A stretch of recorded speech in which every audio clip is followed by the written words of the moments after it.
আমরা বারবার 21শে ফেব্রুয়ারি বলি, আচ্ছা বাংলায় বলি না কেন? বাংলাদেশ সেভাবে শহীদ ধীরেন্দ্রনাথ দত্তর কথা বলে না।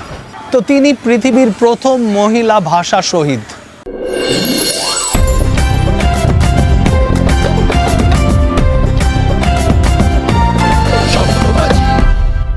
তো এই যে বহুমাত্রিক যে কালচার বা সংস্কৃতি, মানে যে মুহূর্তে তারা বাংলার মাটি থেকে, বাগবাজারের মাটি থেকে যখন বাঙালি সরে গেছে, সে হয়তো দিল্লির মাটিতে গেছে, মুম্বাইয়ের মাটিতে গেছে, বস্টন বা ক্যালিফোর্নিয়ার মাটিতে গেছে, তার সংস্কৃতি কিন্তু একটু হলেও পাল্টেছে, শিকড়ের টান রয়ে গেছে, পরিবর্তন ঘটেছে।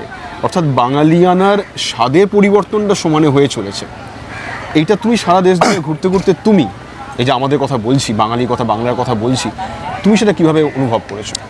পদার্থবিদ্যায় দুরকম ফোর্স হয় যখন একটা জিনিসকে এরম করে ঘোরানো হয়। একটাকে বলে সেন্ট্রিপিটাল, একটাকে বলে সেন্ট্রিফিউগাল। অর্থাৎ একটা যেটাকে ছিটকে দিতে চাইছে, দূরে ছেড়ে দিতে চাইছে তোমায়, আর একটা যেটা তোমায় কেন্দ্রের দিকে ধাবিত করছে, টেনে ধরে রেখেছে। আয় আরো বেঁধে বেঁধে থাকি, আয় আরো বেঁধে বেঁধে থাকি। কি সুন্দর কথা বললে। সেন্ট্রিপিটাল মানে আমি যত দূরে যাব আমার কেন্দ্রের দিকে আকর্ষণ আরো গাঢ় হবে।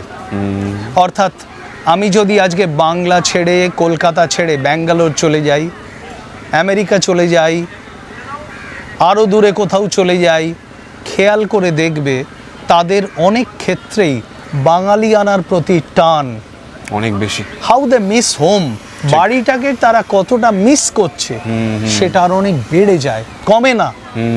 তোমরা বরং যারা কলকাতায় রয়েছো তারা বিশ্বের কথা ভেবে বেড়াচ্ছ, বিশ্বের ঠিকা নিয়ে রেখে দিয়েছো। সত্যি বলতে কি, তুমি চলে যাও প্রান্তিক একটা চাষির ঘরে বীরভূমে, তুমি চলে যাও কুচবিহারে, তুমি চলে যাও বরাক উপত্যকায় শিলচরে, যেখানে প্রাণ দিয়ে তারা রক্ষা করছে তাদের ভাষা। 19শে মে যখন গুলি চালায় আসামের পুলিশ 1962-তে, এখনো অর্ধেক লোক 19শে মে জানেই না। প্রথম কথা, সব থেকে বড় কথা, বাংলা ভাষা নিয়ে যে 3টে ভাষা আন্দোলন হয়েছে সম্ভবত, হ্যাঁ, দুনিয়ার অন্য কোনো ভাষা নিয়ে 3টে হয়নি। আগে বলে দিই 3টে কি কি। পৃথিবীর বৃহত্তম দীর্ঘতম ভাষা আন্দোলন হলো পুরুলিয়ার মানভূম ভাষা আন্দোলন। তাদের বিহারে ঢুকিয়ে দেওয়া হয়েছিল। তারা বললে আমরা বিহারি নই, আমরা হিন্দি বলবো না, আমরা বাঙালি, আমাদের বাঙালির সাথে স্থান দাও। বহু আন্দোলনের পর স্বাধীন ভারতে পুরুলিয়া জেলাকে বাংলার সাথে পরে ম্যাপে জুড়ে দেওয়া হয়েছিল। 21শে ফেব্রুয়ারি, এই 21শে ফেব্রুয়ারি কথাটা খুব ইন্টারেস্টিং। তার জন্য একটা ভাষার দেশ তৈরি হলো বিশ্বে। পাকিস্তান ছিটকে দুভাগ হয়ে গেল। কত বড় একটা আন্দোলন, যে ধর্মের নামে নয় ভাষার নামে একটা দেশ তৈরি হলো। পৃথিবীতে একটাই ভাষা ম্যাপের ওপর লেখা থাকে, সে ভাষাটার নাম বাংলা, কারণ দেশটার নাম বাংলাদেশ। বাংলাদেশ সেভাবে শহীদ ধীরেন্দ্রনাথ দত্তর কথা বলে না।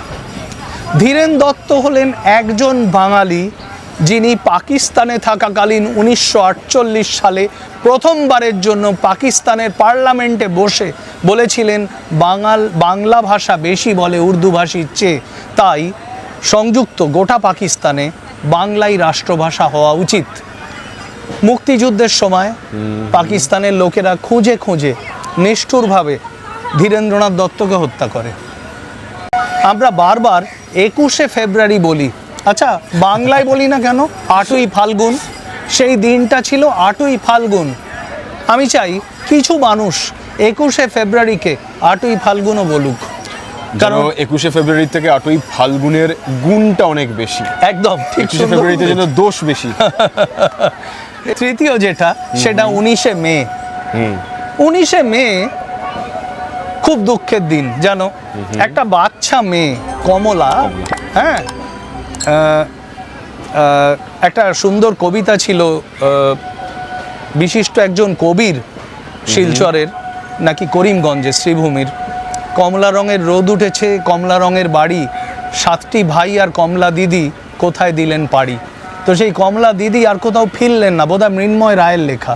আচ্ছা, তো কমলা দিদি সেই যে গেল, ক্লাস 10-এর একটা বাচ্চা মেয়ে মাধ্যমিক দিয়ে ফিরছিল, তাকে পুলিশ যখন গুলি করে যখন তার দেহটা ফিরিয়ে দেয়, তার বাড়ির লোকেরা বলছে যে একটা চোখ আছে, অন্য জায়গাটা একটা কালো গর্ত, কিছু নেই। তো তিনি পৃথিবীর প্রথম মহিলা ভাষা শহীদ।